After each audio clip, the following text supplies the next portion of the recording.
সালাসুন ওয়া সাবঈনা মিল্লা, এই উম্মাহ বিভক্ত হবে 73 দলে। এই যে 73 দল যারা হবে এরা কিন্তু সবাই মুসলমান, এরা কিন্তু ভিন্ন না। একটা জিনিস প্রথমে মাথায় বুঝাবেন, কাদিয়ানীদের সাথে এই যে ইখতিলাফটা, এটা মুসলমানদের অভ্যন্তরীণ ইখতিলাফ না। আমাদের ভিতর অনেক দল থাকবে, 73 দল হবে, কিন্তু হিন্দু যেমন আলাদা একটা ধর্ম, বৌদ্ধ যেমন আলাদা একটা ধর্ম, ইহুদি যেমন আলাদা একটা ধর্ম, খ্রিস্টবাদ যেমন আলাদা একটা ধর্ম, হিন্দুত্বের সাথে হিন্দুবাদের সাথে যেমন মুসলমানদের সম্পর্ক নাই, খ্রিস্টবাদের সাথে যেমন মুসলমানদের সম্পর্ক নাই, কাদিয়ানীদের সাথেও মুসলমানদের তেমন কোনো সম্পর্ক। এখন তারা এটাকে সহজ করতে চায় কেমনে? তারা মুসলমানকে ভাগ করে বলবে, শুনেন আপনারাও মুসলমান তারাও মুসলমান, পার্থক্য কি? আপনারা হলেন মোহাম্মদী মুসলমান, তারা হলো আহমদিয়া মুসলমান।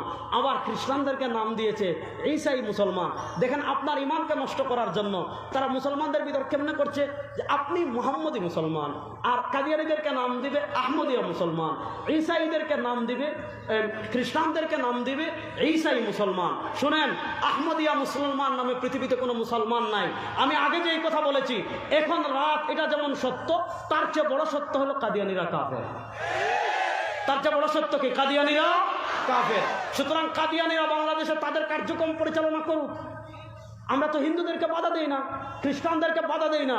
হিন্দুরা হিন্দু পরিচয় করে বলে আমরা বাধা দেই না, খ্রিস্টানরা খ্রিস্টান পরিচয় করে বলে আমরা বাধা দেই না, ইহুদিরা ইহুদি পরিচয় দিয়ে বলে কাজ করে বলে আমরা বাধা দেই না।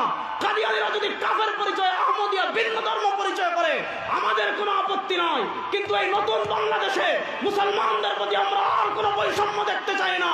ইনশাআল্লাহ এইবার মুসলমান পরিচয় বাংলাদেশের কোনো জায়গায় কাদিয়ানীদেরকে আমরা ইজতেমা করতে দেব না, দেব না, দেব না। ইনশাআল্লাহ।